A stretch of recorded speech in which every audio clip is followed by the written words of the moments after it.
ज़्यादातर लोग ढोकला तो बनाते हैं लेकिन वो उतना सॉफ्ट और हल्का नहीं बन पाता। कभी वो थोड़ा डेंस हो जाता है तो कभी बिल्कुल स्पंज जैसा टेक्सचर नहीं आ पाता। और इसका सबसे बड़ा रीज़न होता है इंग्रेडिएंट्स का सही रेशियो ना पता होना। ढोकला एक बहुत ही सिंपल रेसिपी है लेकिन इसमें माप सही होना बहुत ज़रूरी है। अगर बैटर की कंसिस्टेंसी ठीक हो और सही समय पे इनो मिक्स किया जाए तो ढोकला हर बार परफेक्ट बनता है। तो चलिए आज मैं आपके साथ शेयर कर रही हूँ परफेक्ट मेजरमेंट्स के साथ परफेक्ट ढोकला रेसिपी, जो सॉफ्ट भी होगा, स्पंजी भी और बिल्कुल ट्रेडिशनल टेस्ट वाला। तो चलिए अब हम ढोकला बनाना शुरू करते हैं। सबसे पहले एक बड़ा बाउल लें। अब इसमें मेजरिंग कप से 1 कप पानी डालें। फिर डालें 3 टेबलस्पून चीनी, आधा टीस्पून साइट्रिक एसिड, आधा टीस्पून नमक और 2 टेबलस्पून तेल। अब इस मिक्सचर को अच्छी तरह तब तक मिलाएं जब तक चीनी और साइट्रिक एसिड पूरी तरह घुल न जाए।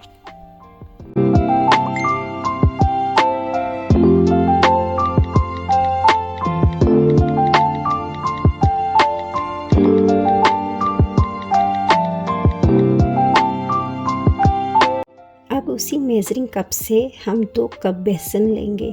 इसमें आधा टीस्पून हल्दी डालकर दोनों को छान लेंगे और इसे पानी वाले मिक्सचर में अच्छे से मिक्स करेंगे। मिक्स करते समय डायरेक्शन ना बदले, एक ही दिशा में मिलाएं।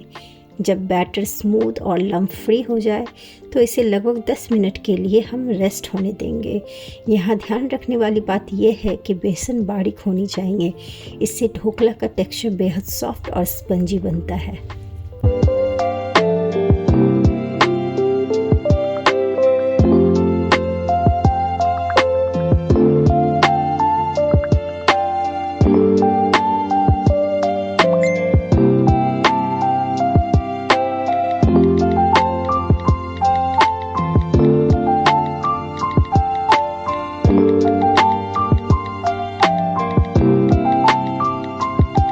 अब 10 मिनट हो चुके हैं तो बैटर में 1 पैकेट इनो डालेंगे।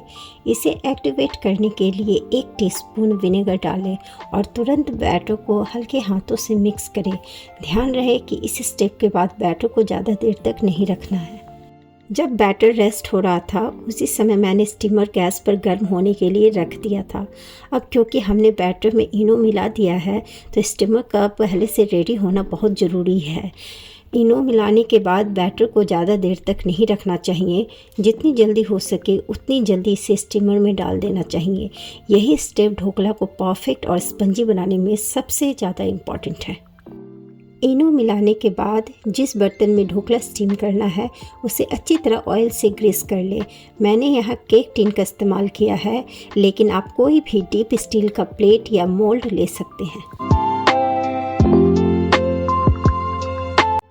अब बैटर को केक टिन में डालें और उसे 2 से 3 बार हल्का टैप करें ताकि अंदर के एयर बबल्स निकल जाए। इसके बाद ध्यान से मोल्ड को स्टीमर में रखें और ढक्कन अच्छी तरह से बंद कर दें ताकि स्टीम बाहर ना आ पाए।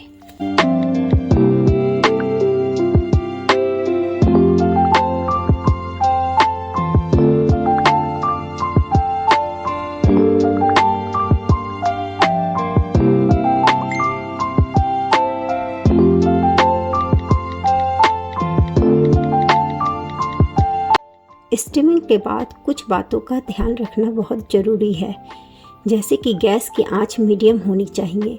हाई फ्लेम पर ढोकला ड्राई हो जाता है और हार्ड हो जाता है। और दूसरी बात ये कि ढोकला स्टीम होते समय ढक्कन बार बार नहीं खोलना चाहिए वरना वो सही से राइज़ नहीं करेगा। इससे वो ना तो सॉफ्ट होगा और ना ही स्पंजी टेक्सचर आएगा उसमें। बस अब इसे 30 से 35 मिनट तक मीडियम फ्लेम पर अच्छे से स्टीम होने दें। लगभग 30 मिनट के बाद एक टूथपिक डालकर चेक करें कि ढोकला अंदर से पका है या नहीं। अगर टूथपिक साफ बाहर आ जाए तो ढोकला रेडी है और अगर टूथपिक पर बैटर लगा हो तो इसका मतलब ये है कि ढोकला अभी पूरी तरह नहीं पका। तो इसे 5 से 10 मिनट और स्टीम होने दें। अब ढोकला पूरी तरह पक चुका है तो इसे स्टीमर से बाहर निकाल लेंगे और थोड़ा ठंडा होने देंगे। जब ढोकला हल्का ठंडा हो जाएगा तो ये बहुत आसानी से केक टिन से बाहर निकल जाएगा। बस जल्दी में इसे गरम गरम निकालने की कोशिश ना करें। अब मैं ढोकले को स्क्वायर पीसेस में कट कर रही हूँ क्योंकि मेरा केक टिन भी स्क्वायर शेप में था। आप चाहें तो इसे डायमंड या रेक्टेंगल शेप में भी कट कर सकते हैं।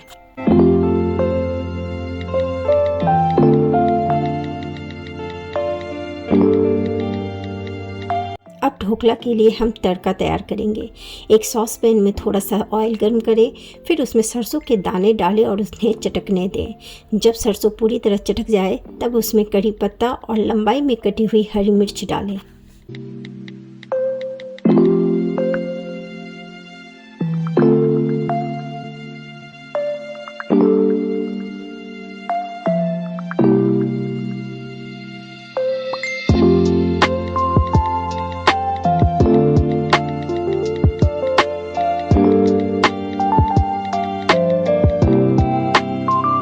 इसके बाद इसमें 150 ml पानी, 2 चम्मच चीनी, थोड़ा नमक और आखिर में नींबू का रस मिलाएंगे।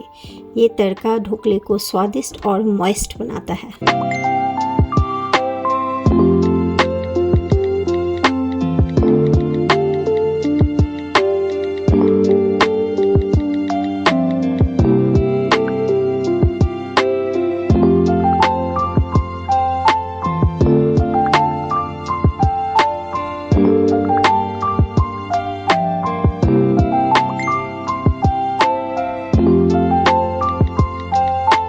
अब तड़का तैयार है तो इसे ढोकले पर समान रूप से धीरे धीरे डालें ताकि हर टुकड़ा अच्छे से सोख हो जाए।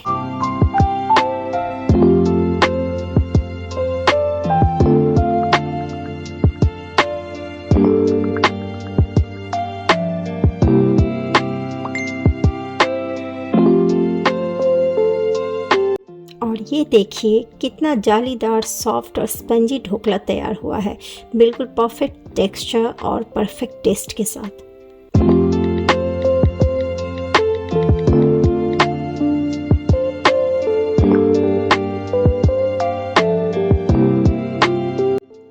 देखने से ही पता चल रहा है कि ढोकला कितना हल्का, जालीदार और सॉफ्ट बना है, बिल्कुल परफेक्ट टेक्सचर के साथ। तो ये रही मेरी ढोकला रेसिपी परफेक्ट रेशियो के साथ। अगर आप ये मेजरमेंट्स फॉलो करेंगे तो आपका ढोकला हर बार सॉफ्ट, फ्लफ़ी और बिल्कुल परफेक्ट बनेगा। थैंक यू सो मच इस रेसिपी को देखने के लिए। आई होप आप इसे ज़रूर ट्राई करेंगे। मिलते हैं अगली रेसिपी में। Till then take care, bye bye.